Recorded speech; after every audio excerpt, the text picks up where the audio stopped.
Replicación en procariotas, presentado por Carlos Meisel, Gabriela Trujillo, María Verónica Mendoza, César Moya y Sofía Montoya.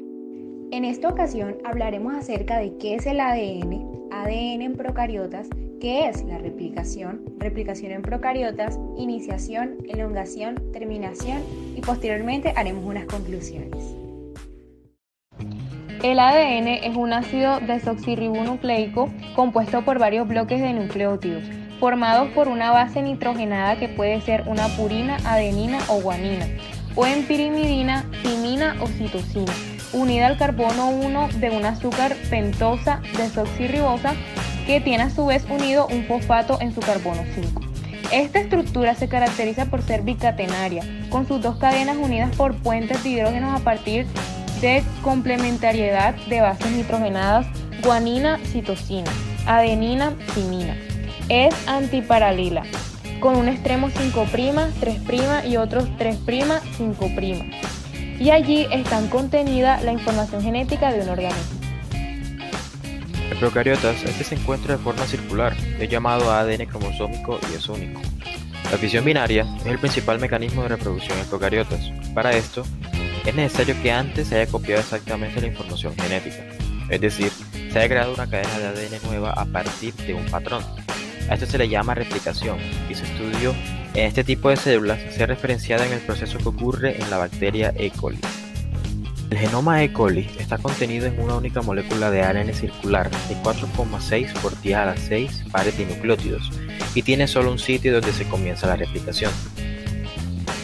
Este proceso se lleva a cabo en 3 fases.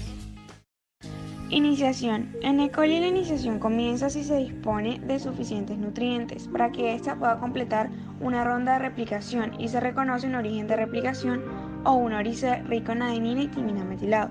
Así, una vez iniciada la replicación por proteínas iniciadoras, se pasa a un estado hemimetilado, donde las cadenas patrón están metiladas pero las nuevas no, lo que hará que se una una secuencia inhibidora que inactive estas proteínas hidrolizando su ATP y no continúe el proceso. Una vez el origen de replicación de cadenas nuevas ha sido metilado por la DAM metilasa, se libera la secuencia inhibidora y la replicación continúa. Este mecanismo garantiza que solo se produzca una ronda de replicación de ADN por cada división celular. Así, las proteínas iniciadoras ADNA se unen a puntos específicos de la cadena para formar un barril de proteínas que ayudan a separarlas y formar la burbuja de replicación. Luego las proteínas ADNC llevan dos helicasas que empezarán a romper los puentes de hidrógeno a partir de ATP en direcciones opuestas e irán moviendo las horquillas de replicación.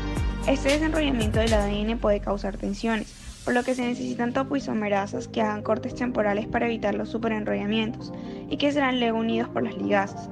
También proteínas estabilizadoras se unen a las cadenas separadas para que no vuelvan a unirse o se enrollen en sí mismas. Una vez separadas las cadenas, las ADN polimerasas iniciarán la síntesis de las cadenas hijas. Aquí veremos que se sintetizan dos tipos de cadenas. En la continua, como la patrón se lee en sentido 3', 5', la nueva se sintetiza 5', 3'. Pero para comenzar, una enzima primasa sintetiza un cebador de ARN, que es un segmento de ARN de más o menos 5 a 10 nucleótidos de largo que se unirá a la cadena patrón por complementariedad y proporcionará un hidroxilo 3' que formará un enlace fosfodiéster covalente con el fosfato 5' de una cadena nueva que se seguirá extendiendo en sentido 5', 3' por la adición de nucleótidos a cargo de la ADN polimerasa 3, que colocará alrededor de 1000 nucleótidos por segundo en direcciones opuestas hasta que se encuentre aproximadamente la mitad del cromosoma. En la cadena discontinua, como la patrón se lee en sentido 5', 3', la nueva se debería sintetizar en sentido 3', 5', pero la ADN polimerasa solo puede agregar nucleótidos en sentido 5', 3'.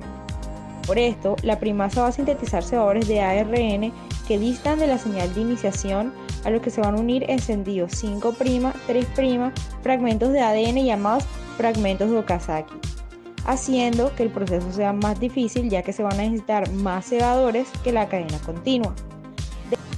Cuando el ADN está totalmente replicado, la ADN polimerasa 1, por su función exonucleasa, va a eliminar los ARN cebadores y posteriormente, con su función de polimerasa, rellenará los espacios ocupados por los ribonucleidos con nucleótidos de ADN. Por último, la ADN ligasa unirá con enlaces fosfodiéster los distintos fragmentos de Okazaki para dar origen a 2 moléculas circulares de ADN bicatenario, con una cadena patrón y una cadena hija, cumpliendo con el modelo semiconservativo. En resumen, se ha estudiado la E. coli como referencia para explicar la replicación en procariotas, que es un paso fundamental para la fisión binaria. Este es más sencillo que en eucariotas, donde solo se replica un ADN cromosómico. Ocurren iniciación, elongación y terminación. Participan enzimas como ADNA, helicasas, SSB, ADN, polimerasas 1 y 3, primasas y ligasas, donde obtenemos 2 moléculas de ADN circular.